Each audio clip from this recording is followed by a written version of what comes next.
ఏంటిది? నేను ఇంటికి వస్తే వీళ్ళింతే. నువ్వురా. ఇక్కడ ఒక లాఫింగ్ బుద్ధ ఉండాలి. లాఫింగ్ బుద్ధానా? అది నేను చిన్నప్పుడు ఆడుకుంటుంటే పగిలిపోయింది. అయినా ఎగ్జాక్ట్ గా ఇదే ప్లేస్ లో ఆ బొమ్మ ఉందన్న విషయం నీకెలా తెలుసు? ఏదో బాగా తెలుసు నీళ్ళలా మాట్లాడుతున్నావు. అంటే వాస్తు కోసం ఇక్కడ పెడుతుంటారు కదా, అందుకే అడిగాను. పద. ఓహో. ఏ చిత్ర,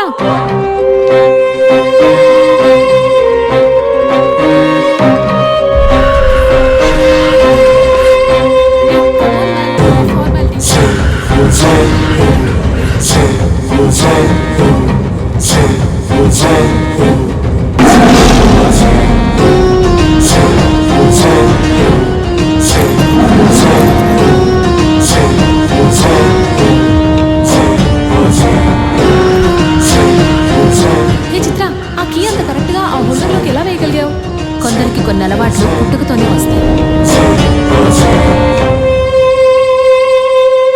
అమ్మా నేను చెప్పాను కదా, Chitra Suvarna. Guys, she's my mom. Hi, I'm Shalini Devi. Nice meeting you.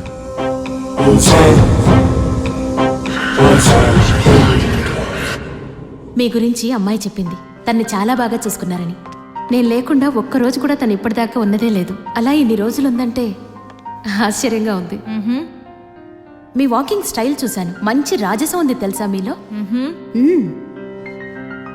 రాక్షసంగా ఉంటుందంటారే చాలా మంది. యద్భావం తద్భవతి. మనం ఎదుటి మనిషి గురించి ఎలా భావిస్తామో వాళ్ళు అలాగే కనపడతారు. ప్రేమను పంచుకోవడానికైనా పగని పెంచుకోవడానికైనా చూసే కళ్ళను బట్టే ఉంటుంది. మీ కళ్ళలోనే నా గురించి నేను చూశాను. ఆహా, ఏం చూశారు? మన తొలి పరిచయంలోనే మనం బాగా దగ్గరైపోయినట్టు. అవును, మనిద్దరిది జన్మజన్మల బంధంలా అనిపిస్తోంది నాకు. ఎగ్జాక్ట్లీ, నాకు తనని చూడగానే అలాగే అనిపించింది. అది సరే, తను నీకంటే చాలా చిన్నది. మీరు అనక్కర్లేదేమో.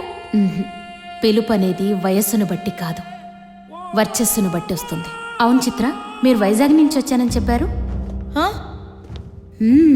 ఎక్కడి వైజాగ్, ఎక్కడి అమెరికా? 7 సముద్రాలు దాటొచ్చి ఏ సంబంధం లేని నా భర్త కోసం ఇంత తపన పడుతున్నారంటే మీ ఇద్దరి మధ్య ఏదో సంబంధం ఉంది. వైజాగ్ ఏంటి, చావు నుంచి లేచొచ్చైనా సరే రవివర్మ చావుకు కారణమైన వాళ్ళు పట్టుకుంటా. ఎందుకంటే ఇది రవివర్మ చావు మాత్రమే కాదు, చిత్ర ఎగ్జిస్టెన్సీ. కరెక్ట్. కేసు రీఓపెన్ చేద్దాం అనుకుంటున్నారట. ఆల్రెడీ క్లోజ్ అయిపోయిన కేసు ఓపెన్ చేసి గెలవగలనుకుంటున్నారా?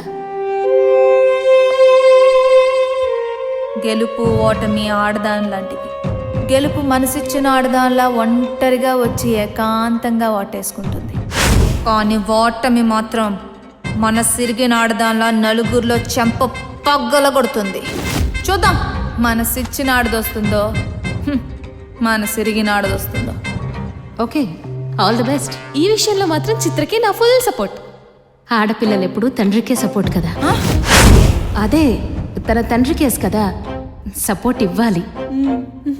ఇస్తుంది. అయితే నాకు మీ సపోర్ట్ కావాలి. ష్యూర్, తప్పకుండా. అది నా బాధ్యత కూడా. సమయు, గెస్టులు లోపలికి తీసుకువెళ్ళు. ఓకే, వెళ్ళండి.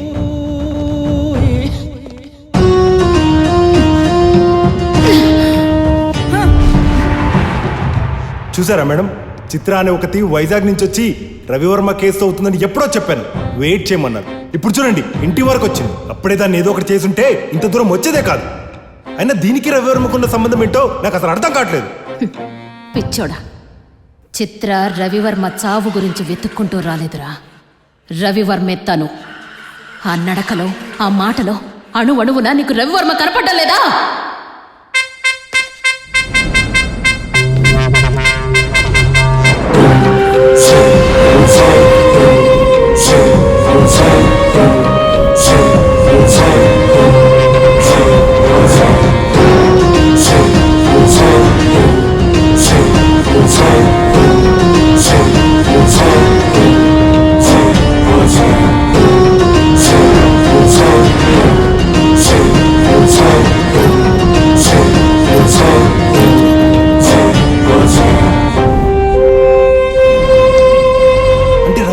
ఆత్మ చిత్రని ఆవహించిందా?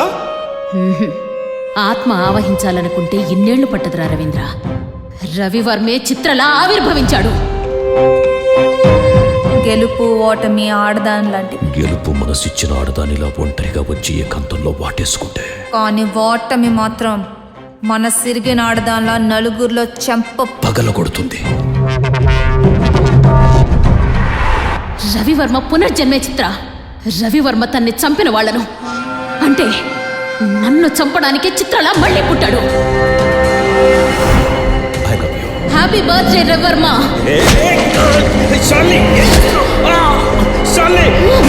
మరి ఇప్పుడు ఏం చేద్దాం మేడం?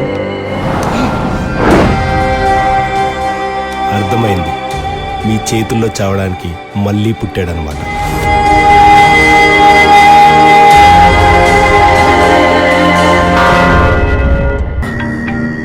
రే కుంజుకో. నా పేరు కనకాంబరం సార్. కుంజుకో ఇక్కడ. చిత్ర దెబ్బకి కొంచెంకో పారిపోయాడు సార్. మీకు నిజం చెప్పాలి సార్, చిత్ర ఇప్పుడు ఒకరిని చంపబోతుంది. తను ఎవరో కాదు, సంయుక్త తల్లి Shalini Devi. Oh my God. నాకు ఈ నిజం